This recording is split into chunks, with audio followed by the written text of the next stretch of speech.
Hello everyone, and welcome to Program My Life.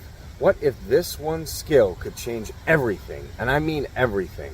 Just mastering this one skill alone can bring you prosperity, wealth, abundance, an amazing relationship, and whatever you truly want. It's a skill that sometimes we almost forget because it's so obvious. We're always doing something. Even now I'm doing this video and you're watching me.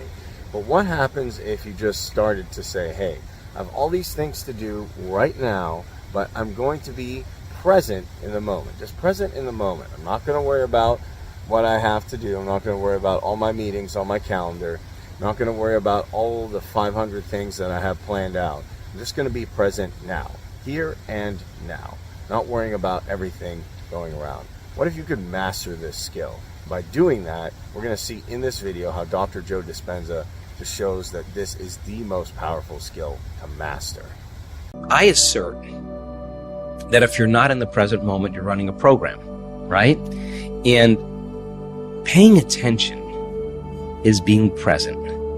And it's a skill just like anything else. The more you practice it, the better you get at it. And you know when someone's present with you in your life because they're paying attention to you.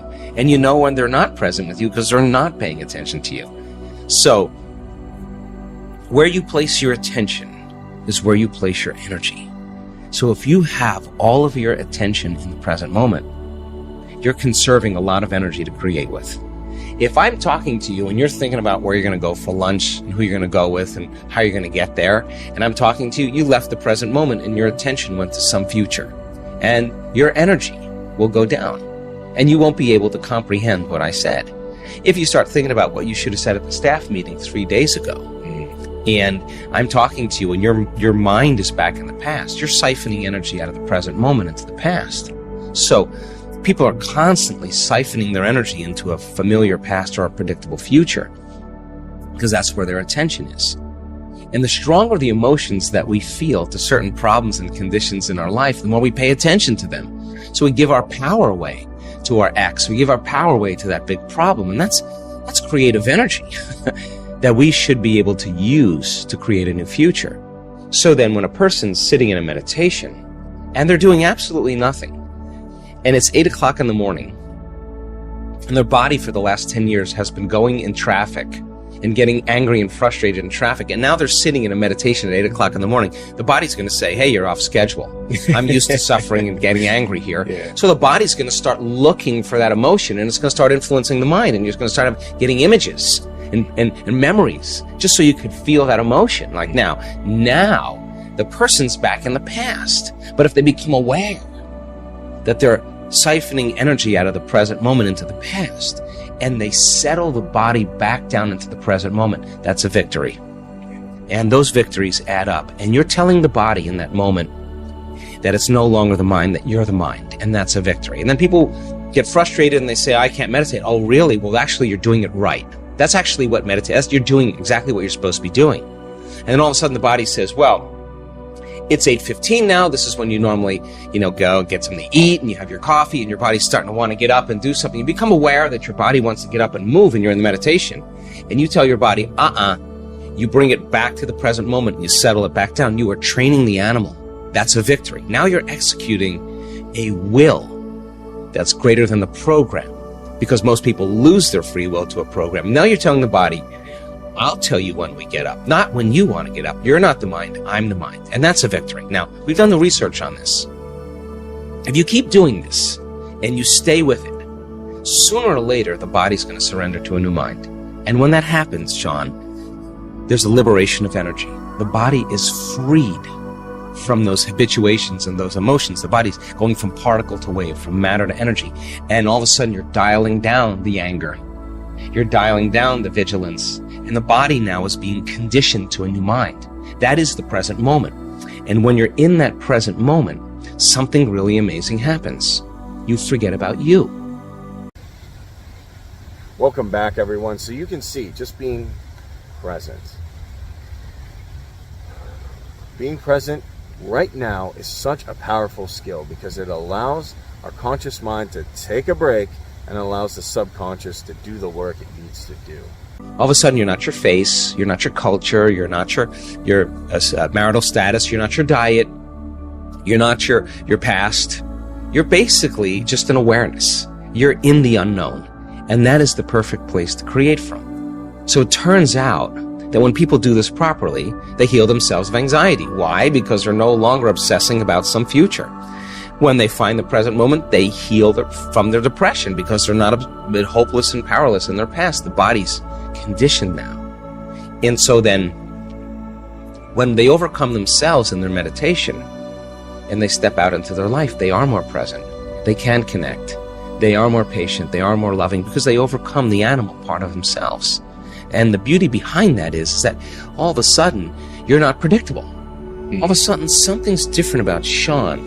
He's not, I'm noticing he's not behaving the same way. You're out of the known, right? You're in the unknown. And all of a sudden, people, it's no longer what you're saying to them. It's who you are. They're just kind of scratching their head going, hey, he looks like he's really happy. I want some of that. And now we're out of the philosophical, theoretical realm. We're in the practicum, which is where really the magic happens. So the eternal present moment, the sweet spot of the generous present moment is the place we can create from. And when we're there, we disconnect from our bodies. We become nobody. We disconnect from people in our lives. We're not thinking about our ex or our boss. We are no one. We're not thinking about our cell phone, our computer. We are no thing. We are not thinking about where we live, where we work, where we sleep. We are nowhere. And we're not thinking about the predictable future and the familiar past. We're in no time. And when you're disconnecting, dissociating from everything known, you're in the unknown. And that's where the magic happens. Well, the word meditation means to become familiar with. That's exactly what that symbol means. Familiarization. So if you're sitting in your meditation and your brain is going, you can't quit, it's too hard, you're becoming familiar with those thoughts, that's a meditation. There's no such thing as a bad meditation. There's just overcoming yourself. You're sitting there and your body wants to get up and do things and check your email and check your texts, and you become aware that it's doing that, and you become familiar with that, you're in a meditation. If you're realizing that you're angry and frustrated and resentful and all you're doing is sitting there, that's in there. Now you're becoming familiar with that old self. That's a good thing. And if you start saying, what thoughts do I want to fire and wire in my brain, and you keep firing and wiring them, you're going to become familiar with those. You start reviewing who you're going to be when you open your eyes, and you keep reviewing it, reviewing it. You keep firing and wiring, it's going to become familiar to you. And if you trade resentment and impatience for gratitude and freedom and joy, and you start making those chemicals in your meditation every single day, I swear to you, you'll get familiar with that. So the process of change is unlearning and relearning. It is breaking the habit of the old self and reinventing a new self. And we use meditation as a way to change our brain and body to be different, be greater than the environment, be greater than our emotions and habits, and be greater than the predictable future and the familiar past. So meditation is a way then to get us in the right state of mind and body. So when we present ourselves to the world, we're a better expression of it. And then practicing and staying aware your entire day so that you can actually master something about yourself. Now, what's the side effect of that? You're more in love with you because you overcame you. And as you overcome and you keep overcoming, you're going to become somebody else. And so the beauty behind that is then your life begins to change in really mysterious and unusual ways. And people say, oh my God, I was so happy I forgot about my back pain or my neck pain, or I forgot about my food allergies or whatever people are dealing with. Something biologically shifts in them. And they're freer. They're more whole. They're less separate. They feel more pleased and satisfied with themselves. And they really don't care what people think of them. And they really stop judging other people because they're not judging themselves any longer. So you could only talk around these concepts. You really have to really apply them to really begin to see the fruits of your efforts.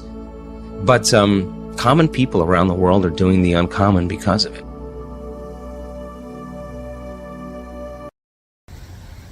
Hello everyone, and welcome back.